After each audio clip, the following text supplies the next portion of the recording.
De verdad que muchas gracias. Muy emocionado de estar acá y sobre todo muy emocionado con el evento de hoy en la Quinta de San Pedro Alejandrino. Creo que fue un evento maravilloso y en estos momentos tan duros para el país, para la patria, pues es muy conveniente, resulta muy importante recordar los valores patrios, recordar a los próceres, al Libertador, y creo que fue muy oportuno haber realizado el evento de hoy donde se realizó, y además me parece realmente una gran idea por parte de los notarios, y tengo entendido también que ha sido una petición del presidente de la República que este Congreso del año entrante se efectúe en nuestra isla de San Andrés, con todo el territorio marítimo de la isla, al oriente del paralelo 82. Entonces creo que esto ha sido realmente muy emocionante y, como les digo, muy oportuno. Me ha correspondido hoy hablar de un tema que puede para algunos de ustedes resultar un tanto novedoso, que ha sido incluido como un título completo en el Código General del Proceso, en el nuevo código. Este título, como ustedes ya saben, ha entrado en vigencia a partir de octubre de este año 2012 y es una innovación muy importante en la cual el notariado va a jugar un papel absolutamente protagónico, un papel importantísimo en la implementación de este sistema que tiende a proteger el crédito y proteger al consumidor. Entonces es un tema importantísimo en la coyuntura actual económica, es un tema que está muy de moda, está a la vanguardia mundial en estos temas, y Colombia, con este sistema que vamos a presentar los días siguientes, seguirá después de esta presentación la doctora Diana Talero, funcionaria de la Superintendencia de Sociedades, y el doctor Juan José Rodríguez, experto en el tema. Colombia se coloca a la vanguardia de América Latina en esta materia. De los países de la región, solamente Chile tendrá dentro de poco un sistema parecido a este colombiano que vamos a presentar, y ha sido un sistema que ha funcionado muy bien y ha sido un elemento de cohesión social muy importante en los Estados Unidos, en Canadá y en un número importante de países europeos. De hecho, el Banco Mundial hace unos meses, un poco más de unos meses, tal vez un año o un año y medio, hizo un estudio en donde estudió los sistemas de 64 países del mundo aproximadamente y encontró que había una correlación entre el desarrollo de la economía de un país y la existencia de un sistema de insolvencia de persona natural no comerciante, de consumidores, no de empresas o de comerciantes como el que hay actualmente, sino que se hace extensivo el sistema por primera vez a los no comerciantes, a los consumidores, a la persona común y corriente. Sin más introducción, sin más preámbulo, empecemos con la siguiente gráfica. Esta gráfica es una gráfica muy interesante que viene del reporte de estabilidad financiera del Banco Central. En estas dos gráficas se demuestra cómo la cartera de consumo y de vivienda como porcentaje del PIB se ha venido recuperando de una manera muy importante desde diciembre del año 2005. Como ustedes pueden ver, antes de la crisis del año 98-99, teníamos un porcentaje importante del PIB en ese tipo de carteras. Esto cae de una manera sustancial en la depresión de finales de los 90 y empieza a recuperarse en el 2005 y empezamos a tener niveles que se parecen a los del año 99. Y no quiero, esto no es para alarmar, ni mucho menos, porque todavía estamos con un margen muy importante de crecimiento en todo esto, pero simplemente decirles que los hogares se vienen endeudando. Y si bien en el año 99, 98 y años previos, la mayoría de esa deuda era una deuda que se dedicaba a comprar la casa, era una deuda hipotecaria, como ustedes pueden ver en la gráfica de este lado. Ustedes ven que hay más barritas amarillas que rojas en el año 95. El crecimiento que se ha venido dando en los últimos años invierte completamente esa proporción y la mayoría del crecimiento del crédito a los hogares se está dando como crédito de consumo, no como crédito de vivienda. Eso está bien, eso es algo natural en una economía de mercado, es algo natural en una economía que viene creciendo e incrementando de una manera importantísima su clase media, y cuando se aumenta la capacidad adquisitiva de las personas, pues obviamente se aumenta el consumo a través del crédito. Se vuelven sujetos de crédito personas que antes no lo eran. Se bancarizan personas que antes estaban excluidas de la economía formal. Entonces, esto creo que es un síntoma positivo de desarrollo, pero de todos modos crea unos retos muy importantes. Tenemos ahora unos hogares que han aumentado su capacidad de su deuda y esa deuda se ha aumentado particularmente en el consumo. ¿Y qué es esto? Pues tarjetas de crédito, crédito por ejemplo educativo, libranzas, algo muy común. Ese tipo de crédito de consumo es el que los colombianos han venido adquiriendo en los últimos tiempos. Y aquí vemos que, pues obviamente, se ha venido incrementando, de acá, ¿ese es? Sí. Incrementando la carga financiera de los hogares por virtud de este aumento del endeudamiento de los mismos. ¿De cuánto es todo esto? ¿Cuánta plata es? Pues la verdad es que no es poquita plata. Si ustedes miran acá estas columnas de acá, encontramos que la cartera de los establecimientos de crédito se distribuye de esta forma y en los hogares ya tenemos 67.9 billones de pesos prestados. Hay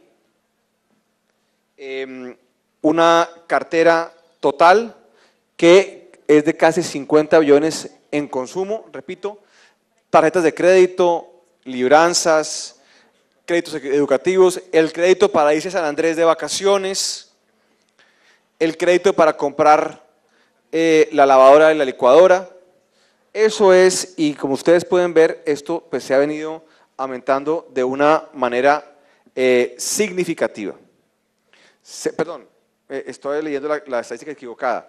Esto eran 67 millones en el año 2010 y sube a 80.2 billones en diciembre de 2011. Es un crecimiento bastante acelerado.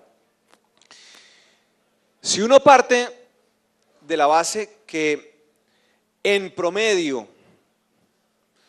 en una economía normal, en una economía en crecimiento, con circunstancias, digamos, favorables, con viento de popa, va a haber entre un 4 y un 5% de esta cartera que se va a embolatar, que no la van a pagar, que es la estadística normal. Estamos hablando de aproximadamente 4 billones de pesos que van a siniestrarse. Van a haber hogares que no van a poder pagar esta suma muy importante y son muchas personas. Esto es normal, o sea, esto no es un tema para alarmarse, ni es un tema para que sea una noticia, ni nada de eso. Es lo que ocurre normalmente en una economía. De 100 créditos que se dan, 4 créditos no se van a poder pagar. ¿Por qué? porque la gente se queda sin empleo, porque la gente tiene enfermedades catastróficas, porque a la gente se le disminuye el ingreso. O sea, un divorcio, por ejemplo, tiene como consecuencia la disminución del ingreso de las personas, porque antes muchas veces sumaban ingresos en el hogar y cuando se parte el hogar, pues simplemente la persona tiene menos ingresos, y si el hogar tenía solamente a una persona que proveía del hogar, pues ahora tendrá que mantener el hogar que se fraccionó y seguramente el hogar nuevo. Entonces, las causales principales de las razones de insolvencia de los consumidores son las que les acabo de decir: la pérdida del empleo, las enfermedades catastróficas y los divorcios, aunque habrá muchísimas más. Entonces, como vemos, hay una parte muy importante de todo esto que se va a siniestrar en épocas de normalidad. En épocas de anormalidad tenemos que esto se dispara. En el año 99 tuvimos en Colombia aproximadamente el 15%, si no más, de la cartera hipotecaria en problemas. Es una cifra muy, o tal vez hasta más, muy importante. En España hoy en día el 12% de la cartera de los bancos está impaga. Entonces, ustedes ya pueden ver las dimensiones que tiene el impacto social de una economía de consumo, de una economía de consumidores, donde lo que mueve la economía, lo que es la sangre, el corazón palpitante de todo esto, es el flujo de crédito. Y en este flujo de crédito siempre va a haber un grupo importante de personas que no van a poder pagar. Y esto es muy importante. Hasta ahora he hablado de quienes no pueden pagar. Este sistema está hecho para quien no puede pagar, no para quien no quiere pagar. El deudor recalcitrante, el deudor serial, el que quiere tumbar a su banco, ese no está cobijado por esto, y el sistema tiene una serie de controles muy importantes para evitar abusos. Y aquí, como veremos más adelante, ustedes en ese tipo de casos, que creo yo serán excepcionales, como son excepcionales en todo el mundo, en ese tipo de casos ustedes como notarios van a jugar un papel muy importante. Y ustedes son una pieza clave de este sistema, y una pieza clave para que este sistema, que es tan importante en una economía de mercado, funcione bien. Ya de esto algo hemos hablado, pero me gustaría repetir los objetivos de este sistema que se acaba de implementar en Colombia. Por un lado, sin duda alguna beneficia a los acreedores. Es un sistema que tiene como objetivo la protección del crédito, entre otros. Entonces, el cobro colectivo disminuye los costos. ¿Qué pasa con una persona, consumidor común y corriente, que tiene 4 o 5 créditos? Tiene 2 tarjetas de crédito, tiene un crédito hipotecario, tiene una libranza y tiene un crédito educativo, por ejemplo. Esto es típico de una persona, digamos, de clase media en Colombia. Y esta persona se queda sin trabajo. O sea, pagaba todo su crédito con el flujo que le daba su trabajo, se queda sin trabajo y de todos modos las cuentas le van a llegar al siguiente mes. Y de no conseguir trabajo, esta persona no va a poder pagar todo esto. Entonces, ¿qué ocurriría? Ocurriría normalmente que cada uno de estos acreedores va a empezar a cobrar a través de procesos ejecutivos hipotecarios. ¿Me estás?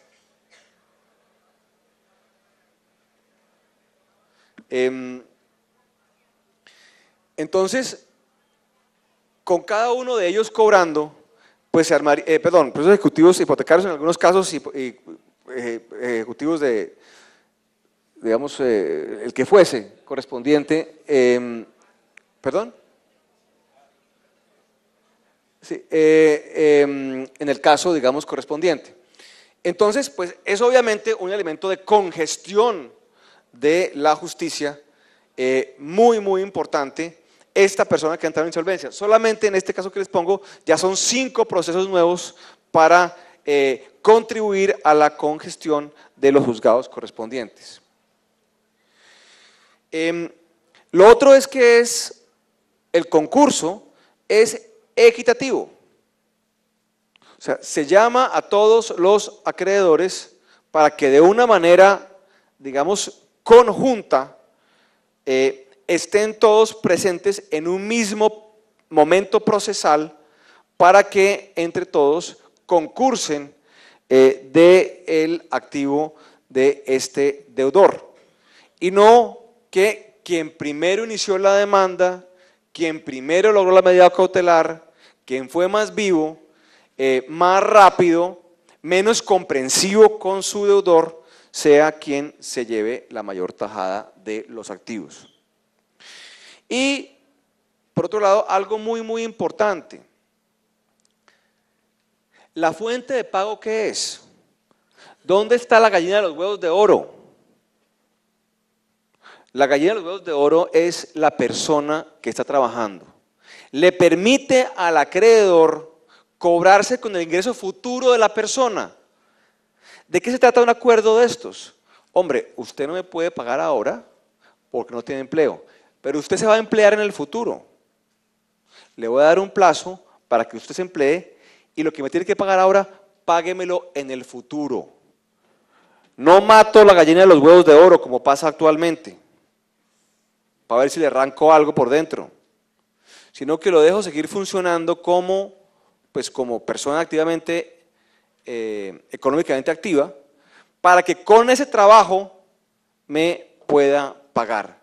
Entonces genera una posibilidad de pago, porque entre otras cosas, lo que ocurre en una economía moderna es que hay muchos deudores que no tienen ni ingresos ni activos. Entonces, si la persona no tiene ni ingresos ni activos, entonces no tiene sentido iniciar un proceso de ejecución, porque no voy a poder ejecutar nada.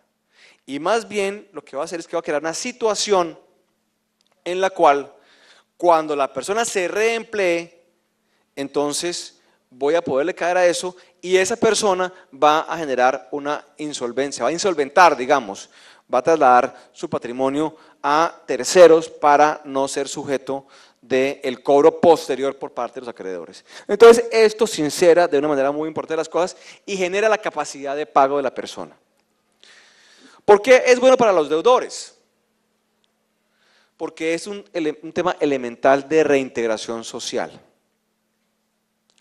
Si yo soy una persona que no tiene ingresos y no tiene activos y debo una plata, pues tengo que decir, no puedo pagarles, refinancien o liquiden mi patrimonio el que haya y no me sigan cobrando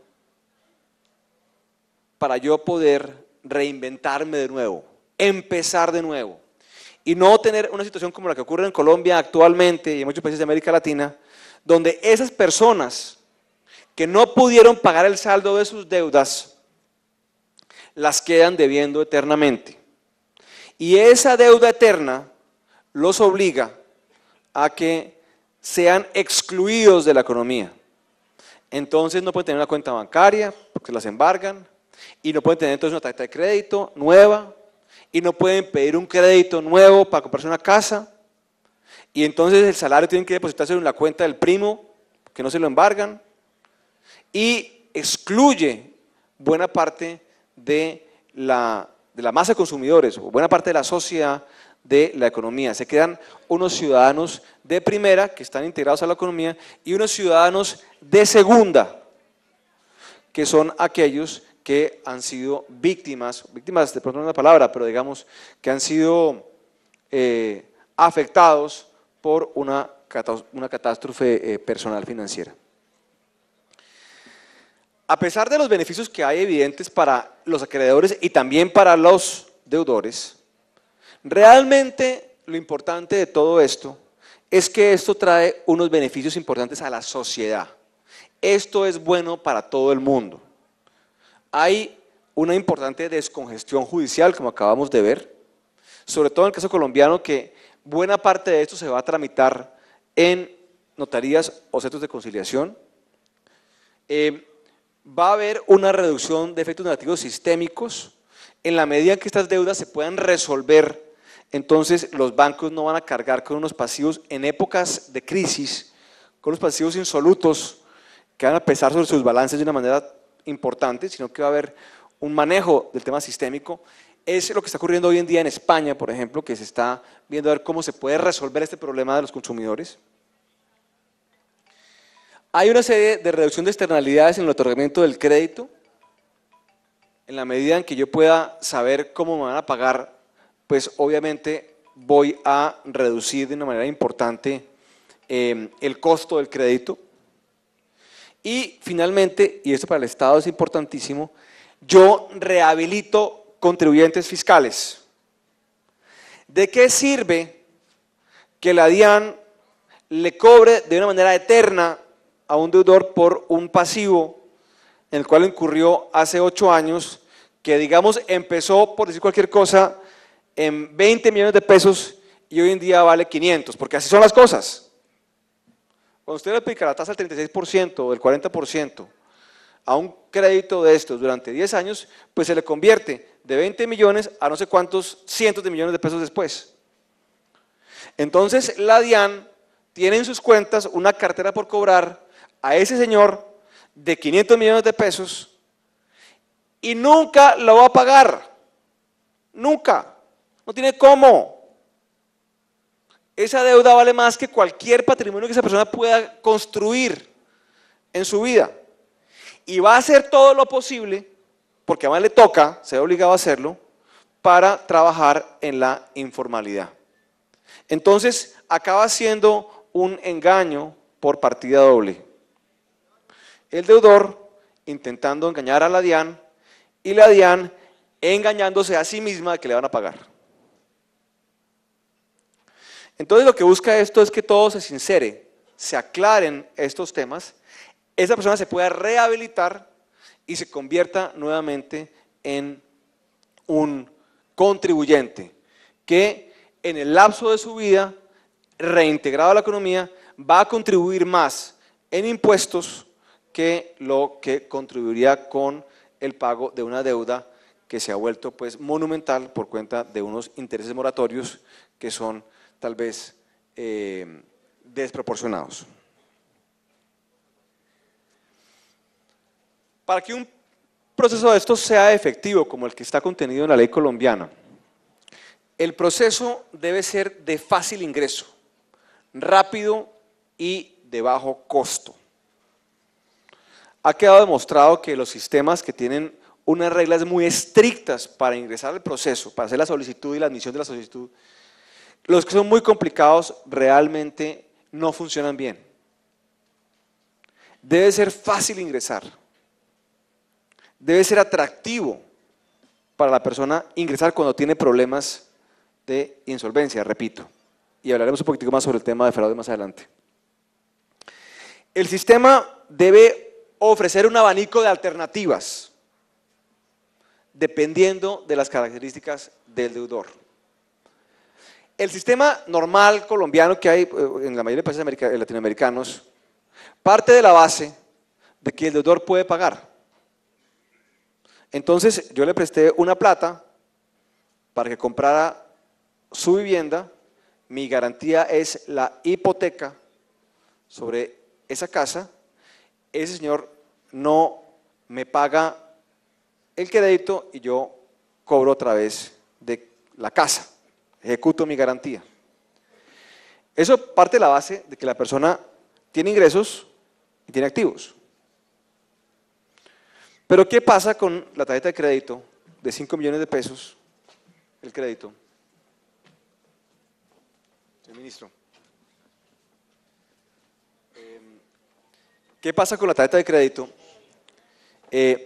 Donde hay un deudor que no tiene ya ingresos porque no tiene empleo y tampoco tiene activos. Porque hay, por ejemplo, un acreedor hipotecario que tiene una prelación sobre esa casa. Esa persona debe tener un sistema que le permita resolver su situación, porque será diferente el caso del deudor que no tiene o tiene activos y tiene ingresos. Es lo que se ha establecido en el caso colombiano. El proceso de negociación de deudas que se ha diseñado, que está incorporado en la ley colombiana actualmente, trae una etapa extrajudicial de reorganización de esos pasivos, que creo yo que quedó bastante bien pensada, por lo menos en la estructura. Veremos cómo se desarrolla esto en la práctica, y para esto ustedes juegan un papel absolutamente crítico.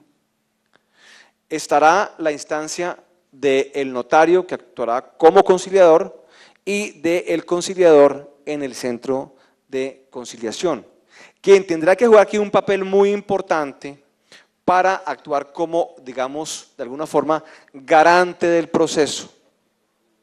Deberá ayudar a establecer el activo de ese deudor y también a establecer el pasivo de ese deudor a través de una adecuada graduación y calificación de créditos,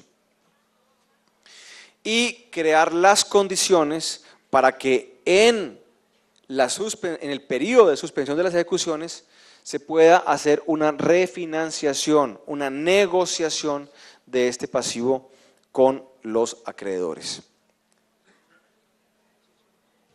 Digamos que en esta parte extrajudicial, el papel de los actores es un papel, podríamos decirlo de una manera general, una especie de amigable componedor, de facilitador de todo esto.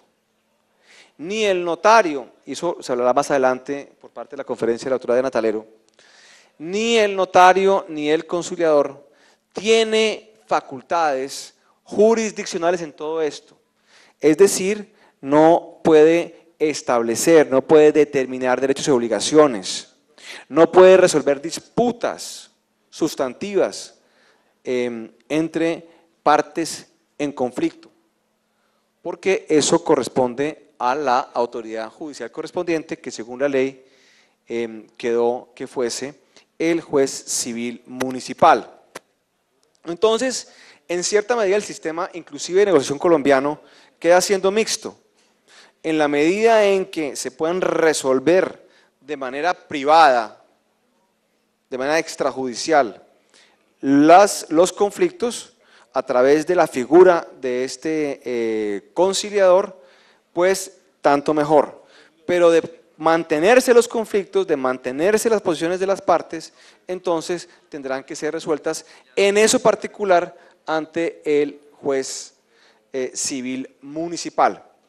El proceso de liquidación patrimonial, que es parte de todo esto, que ya sale completamente de la parte extrajudicial, es como consecuencia netamente judicial.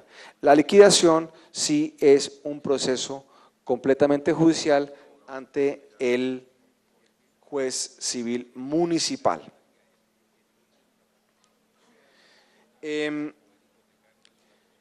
Algo también muy importante es que el plan de reorganización debe ser de corto plazo.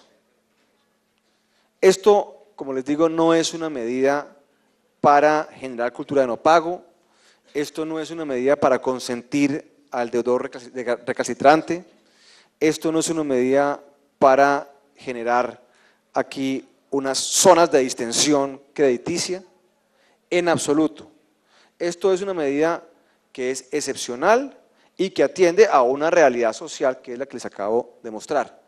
Entonces, este plan no puede ser como ocurrió con la ley 550, que era comprensible en un entorno de crisis sistémica de la economía, donde hay acuerdos de 10, 15, 20 años. Aquí, en principio, los pasivos se deben refinanciar en un corto plazo. Tengo entendido que son más de 5 años, no son más de 5 años, salvo que haya una deuda que tenga un plazo contratado mayor. Entonces, lo que se busca es simplemente darle un espacio a la persona de oxígeno para que pueda seguir adelante.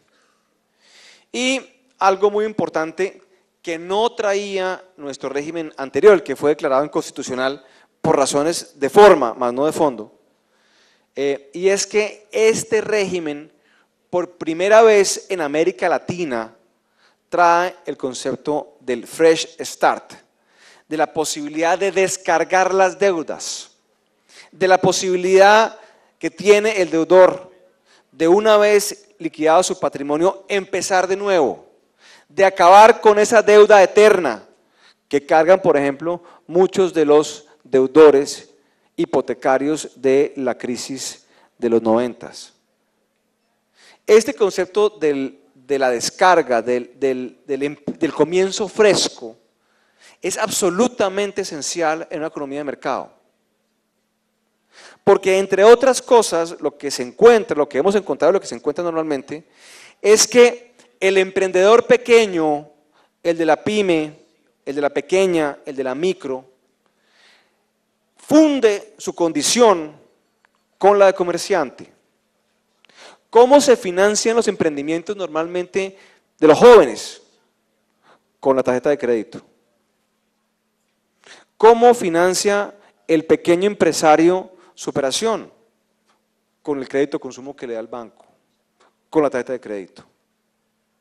Entonces, al fundir esa condición, no en términos jurídicos necesariamente, sino en términos reales económicos, entonces es muy importante que si hay un fracaso de ese emprendimiento, sobre todo en los jóvenes, no signifique la muerte civil de la persona. Entonces, ese muchacho que acaba de salir de la universidad, que tiene una muy buena idea, que usa su tarjeta de crédito de 2 millones de pesos para comprar el inventario de su negocio, por ejemplo, y fracasa, no puede quedar condenado a pagar una deuda en los próximos X cantidad de años de su vida, porque eso es un inmenso desincentivo al emprendimiento. Entonces, se introduce, como les digo, por primera vez en América Latina, el concepto de la descarga. El proyecto de ley de insolvencia de Chile, que ya está a mediados del trámite legislativo, también incluye este concepto de la descarga. Y este es actualmente el estándar mundial. Hay que incluir en los sistemas efectivos, los sistemas que sean adecuados, el concepto de la descarga. Sé que en México también están trabajando ideas de este estilo y se han implementado recientemente este tipo de medidas que yo recuerde, en Alemania, en Italia, en Francia, en Portugal, en Grecia y está en este momento en discusión en España. Esto pues es un repaso del proceso nuestro actual, la negociación de deudas, que es pues digamos, la vía ordinaria. El sistema colombiano se diseñó sin la posibilidad de que el deudor salte a la liquidación patrimonial primero. Hay muchos sistemas en Estados Unidos notablemente, donde la persona puede pedir la quiebra, que llaman allá, de una vez. Decir, mire, no puedo pagar mi patrimonio y listo, y me descarga. El sistema colombiano es un sistema en donde primero, antes de llegar a la descarga, se requiere del agotamiento de un proceso de negociación que se lleva a cabo en un centro de conciliación o en una notaría. También se introdujo dentro de este abanico de posibilidades la posibilidad de la convalidación del acuerdo.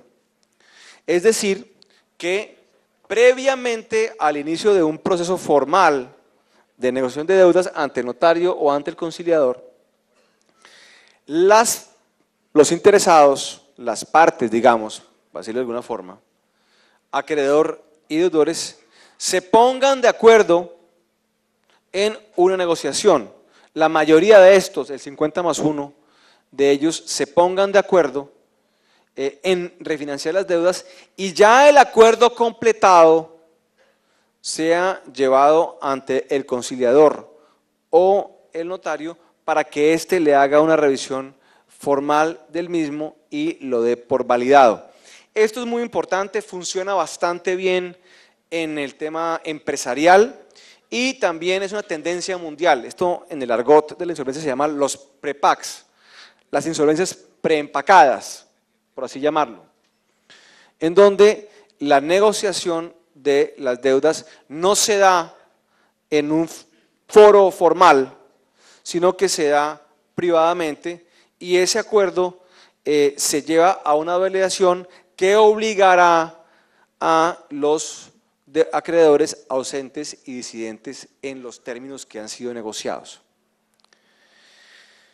Como les decía, máximo 5 años tiene el acuerdo, y si hay fracaso de la negociación o fracaso del cumplimiento, y creo que hay otra causal más, si hay nulidad del acuerdo, entonces entra el proceso de liquidación patrimonial que se lleva a cabo, como les decía, ante el juez civil municipal. Esta liquidación lo que busca es que se haga pues, una enajenación del activo que exista, si es que existe, del deudor, para que se pague según el orden de operación legal de créditos a los acreedores correspondientes. Y el saldo insoluto de la deuda, que esta es la parte importante, se transforma, muta en una obligación natural. Y entonces la persona ahí puede tener su comienzo fresco, su fresh start, para llamarlo en términos anglosajones, un poquitico inadecuados para nuestro medio, pero es como se conoce esto nuevamente en el argot de la insolvencia. Y esto es efectivamente una rehabilitación de la persona. El sistema colombiano plantea un periodo de 10 años del liquidado, digamos, de quien ha tenido la liquidación patrimonial, para que pueda iniciar un proceso de estos nuevamente. Si uno compara esto internacionalmente, es un periodo muy largo. El sistema americano trae 3 años, la mayoría de los sistemas traen 5 años, el sistema de Japón trae 7 años, en Colombia nos hemos ido a 10 años. O sea, quien pase por esto lo podrá volver a repetir, si fuese el caso, a los 10 años. Aquí siempre me dicen, echa la norma, echa la trampa. Es que aquí en Colombia somos particularmente malosos. Es que la gente va a abusar de esto. Es que vamos a tener hordas de personas entrando a estas cosas. Esto tiene costos, o sea, esto no es cualquier cosa. O sea, quebrarse, para ponerlo en términos normales, tiene un costo tremendo, tremendo, un costo personal, un costo social y un costo económico muy grande. Esto no es fácil. Lo que se ha quedado probado en todo el mundo, en todas las jurisdicciones que hemos mirado, que son bastantes, es que la mayoría de gente actúa de buena fe. La mayoría de gente usa esas herramientas de buena fe. Y siempre, en cualquier parte, en Nueva Zelanda, en Australia, en Inglaterra, en Irlanda, en Estados Unidos, que son casos que hemos mirado, siempre va a haber un porcentaje de la gente que va a abusar. Siempre va a haber deudores seriales. Siempre va a haber fraudes. Pero no porque haya algunos fraudes, podemos excluir a la mayoría de la gente de buena fe de tener este tipo de oportunidad. No porque una gente vaya a abusar, que va a ocurrir, podemos privar al resto de la población que actúa de buena fe, que paga sus deudas, como es el caso colombiano, que paga sus deudas, de la posibilidad de tener un alivio cuando ha tenido una situación catastrófica en su vida. Es una consideración muy, muy importante para hacer en estos temas. Y además, obviamente, pues la ley, como ustedes ya la han podido haber leído, tiene una cantidad de disposiciones muy claras que evitan y castigan de una manera muy severa, inclusive penalmente, a quien busque violar el sistema. En cuanto a la cultura de no pago, No hemos encontrado en la literatura, no hemos encontrado en los precedentes un país en donde la implementación de un sistema de estos genere cultura de no pago o digamos genere una avalancha de insolvencias fraudulentas. Eso no ha ocurrido. Pero si en el caso colombiano fuese a ocurrir o hay una medición de esto donde demuestre que la gente está abusando de esto, yo seré el primero en pedir o la derogatoria o la modificación de todo esto. Creo que hay que dar la oportunidad al sistema. El sistema está bien pensado, tiene estándares internacionales, no veo por qué no funcione bien. Ustedes van a jugar un papel muy importante, repito nuevamente, pero si resulta que es sujeto de un abuso grotesco, pues tocará mirar una posibilidad de reforma, pero démosle la oportunidad. Ya creo que me he extendido suficiente, van a hablar más adelante en las conferencias de estos días sobre el procedimiento de negociación de deudas. La doctora Diana Talero, que ha sido una de las autoras del proyecto de ley, es experta internacional de estas materias, va a dar una relación completa de esto, va a poder resolver sus preguntas ya en mucho más detalle y también hablará del tema de acuerdos privados y el doctor Juan José Rodríguez va a hablar, si no estoy mal, del tema de liquidación. El tema de liquidación. El doctor Juan José también es un experto y también trabajó de una manera pues muy cercana en esta redacción. Las entidades reguladoras. Esto es muy importante. En cualquier parte del mundo, el éxito de esto está en que se tenga un gran control. Un gran control. Y yo he contado esta anécdota recientemente, estuve en una convención de reguladores de insolvencia en Nueva Zelanda, que es un país de 4 millones de habitantes, esta vez el país mejor gobernado del mundo, con una población, pues con un tejido social impresionante. Entonces me sentaba con esta gente, y entonces le decía, ¿cuáles son sus problemas? Me decía, no, es que tenemos o sea, hay gente que abusa, hay gente que se quiebra serialmente, hay gente que usa esto para robar, hay abuso por parte de los conciliadores, hay liquidadores que se roban las liquidaciones. Y yo decía, uy, si esto pasa en Nueva Zelanda, yo no me quiero imaginar qué puede pasar en Colombia. Digamos, era como una reflexión que hacía yo. Entonces, ¿cómo se controla esto? Con una participación muy activa, y eso es un llamado a todos, y por eso estoy en parte acá. Porque para que este sistema funcione, los operadores del sistema tenemos que ser muy conscientes de la fragilidad del mismo y de nuestro papel importantísimo en su ejecución. Esto no va a funcionar automáticamente. Y tiene que haber unas instancias de regulación claves. Y repito nuevamente, el abuso siempre ha sido documentado en un número pequeño de personas, pero siempre se va a dar. Y hay que limitarlo, y hay que ser consciente de que va a existir.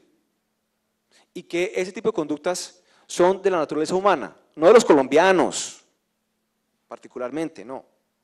Sino que en una economía de mercado, con sistemas parecidos, las conductas pues se repiten porque son los incentivos que están creados. Entonces, para evitarlo, para solucionarlo, y hay solución de todo esto, se requiere de entidades reguladoras, digamos, que cumplan un papel muy importante. En el caso de los centros de conciliación, hemos trabajado muy de cerca con el Ministerio de Justicia y Derecho, se va a expedir un decreto dentro de poco, muy bien pensado para controlar estos temas. Estamos nosotros en la superintendencia, aunque es un poco de una competencia, o sea, no es la competencia principal nuestra, es una competencia subsidiaria, vamos a participar muy de cerca en la elaboración de las listas de liquidadores, creemos que es un tema fundamental, van a ser manejadas por nosotros con criterios, digamos, nuevos criterios de incorporación en las listas, como los que hemos venido estableciendo desde hace un tiempo para acá, desde que yo entré a la superintendencia, hemos cambiado todo el sistema de liquidadores, cambiado todo el sistema de promotores que tenemos, hemos hecho nuevas convocatorias, hemos traído gente nueva, gente de intachable comportamiento, hemos hecho una serie de capacitaciones muy sofisticadas en todo esto, vamos a hacer exámenes, en fin, es un trabajo constante. Finalmente, y eso pues no será de mi competencia, pero simplemente lo pongo de presente porque pues será tema de debate aquí entre ustedes, la Superintendencia de Notariado y Registro, que ya ha venido trabajando en estos temas también con nosotros, que el superintendente me ha manifestado claramente que su intención es tener una presencia muy activa en estos debates de regulación que se van a dar, y obviamente la Unión Colegiada de Notarios, que me parece un gremio maravilloso, excepcional, para poder entre todos ustedes establecer, digamos, una autorregulación que es esencial en todo esto, con estándares de práctica, con códigos de ética, con, no sé, tribunales de sanción, posiblemente, no tengo ni idea, lo que ustedes consideren que sea mejor, pero creo que este gremio va a jugar un papel absolutamente trascendente en esta implementación. Finalmente,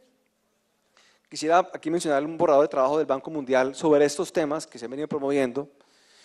De última reflexión, el éxito de un sistema de insolvencia de persona natural radica en lograr un justo balance entre la exigencia en el cumplimiento de las obligaciones contractuales, sin exigir más de lo que razonablemente pueden cumplir las víctimas de la volatilidad económica y otros peligros comunes de la vida contemporánea. Muchas gracias.